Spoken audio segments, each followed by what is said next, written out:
We are at a very special place when you visit South Mountain. We are at the very often celebrated, the most focused on part of this battlefield, the fourth gap, the Frosttown Gap. Obviously, everybody knows about it, so end of show. Thank you for tuning in. We'll get out of here. We're here because nobody knows anything about this. Now, obviously, people do overall, but when we focus on South Mountain, we typically focus on 3 gaps. And that's because the bulk of the fighting, the heaviest of the stuff, arguably happens there. But Frosttown Gap is critical to what's going on in our story. And Matt is going to take us through what happens here at the Frosttown Gap. Now, Frosttown Gap is behind me. Specifically, as we're sweeping off to the north here, would be where Frosttown Gap exists. What you're seeing behind you is actually a good representation of what the landscape might have looked like at the time of the fighting.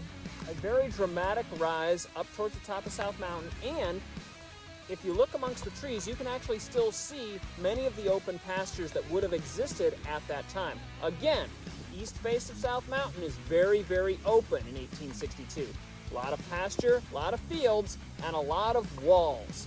Now, what's going up through South Mountain, what's going up through Frosttown Gap on South Mountain is something that our friends up in PA is going to love, the Pennsylvania Reserves. That's right. Now, this gap is actually going to be fought over later in the day compared to the others. The first gap to be engaged would be Fox's Gap, and of course, we've already talked about them by this point.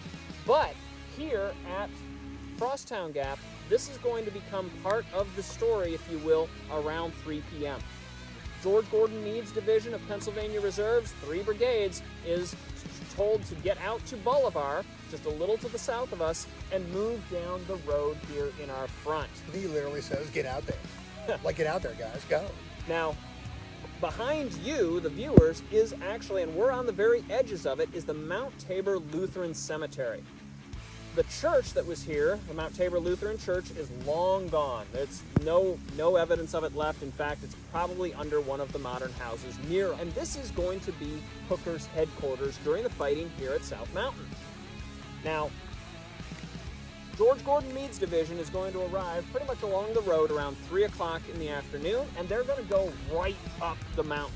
Specifically a little bit further to the north of us around Frosttown Gap, but again, that whole area is pretty much private property these days, so we're staying in the public areas as best we can. Very respectful.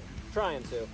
They're going to go right up the mountain, and they're going to run into guys that we're going to be very familiar with from the Battle of Antietam, Robert Rhodes' division. Okay, so we've got a bunch of Alabama troops up there waiting for them, and they're going to get into a really nasty fight in the area of Frosttown Gap, driving Rhodes' men back from each of these subsequent fences to the top of the mountain and then towards Turner's Gap. The Pennsylvania Reserves will succeed in their mission in taking Frosttown Gap, in driving back the Confederate forces over the top of what's sometimes referred to as the Frosttown Plateau. But the fighting here at Frosttown Gap, much like elements of Turner's Gap, would continue to be fought over until very late in the day. We're talking true dark, 9, 10 o'clock at night for some of these firefights. And that's because very late in the day, the Confederate forces attempting to throw more reserves up there. James Longstreet's troops are arriving back from their march from Hagerstown, and they're going to go right up South Mountain just in time for basically the day to end. The Federals have gained the heights, at least here around the Frosttown Plateau and Frosttown Gap. They'd be in the process of forcing the Confederates at Turner's Gap, and Longstreet's men will basically be utilized to help withdraw Confederate forces from the mountain.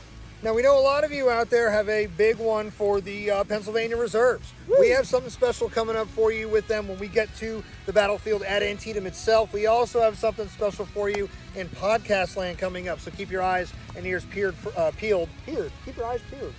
Words are hard. And peers. Why do I do this show? Words are hard. We love you guys, so we'll catch you guys at the next gap.